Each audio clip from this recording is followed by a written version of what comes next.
আমরা জেনে নেব বৃশ্চিক রাশির কেমন কাটবে জুলাই মাস 2025 সে ব্যাপারে বলবো, আসুন জেনে নিই।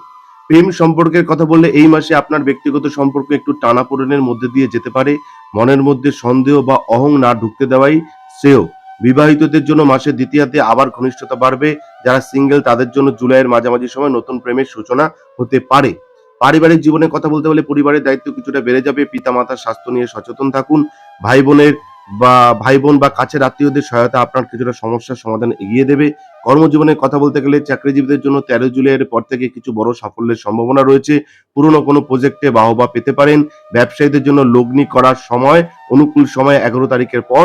তবে মাস জুড়ে খরচে নিয়ন্ত্রণ থাকতে হবে। শুভ দিন হচ্ছে 5, 13, 24 জুলাই। সতর্ক থাকবেন 10, 17, 28 জুলাই। এবার শিক্ষা ও ছাত্রছাত্রীদের কথা বললে ছাত্রদের জন্য এই মাসে একাধিক একাগ্রতা আসবে। অন্যদিকে মনোযোগ বিচ্ছিন্ন হওয়ার প্রবণতা থাকবে। প্রস্তুতি ভালো হলে মাসের শেষ ভাগে ভালো ফল মিলবে। স্বাস্থ্য ও মানসিক অবস্থার কথা বললে বৃশ্চিক রাশির জাতকদের হজম ও তাপজনিত সমস্যা হতে পারে। জলপান বেশি করে করুন এবং ঘুম ঠিক রাখুন। মানসিক চাপ কমাতে ধ্যান বা জপ করুন। টিপস বলবো আপনাদের, প্রতি মঙ্গলবার হনুমান চালিসা পাঠ করুন।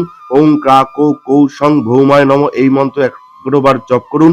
লাল রঙের কিছু সঙ্গে রাখলে মঙ্গলের কৃপা বজায় থাকবে। আপনাদের এটা কিন্তু মাথায় রাখবেন, তো আপনাদের কিন্তু ভালোই কাটবে এই মাস। যদি কোনো ব্যক্তিগত সমস্যা থাকে অবশ্যই ফোন নম্বরে ফোন করবেন।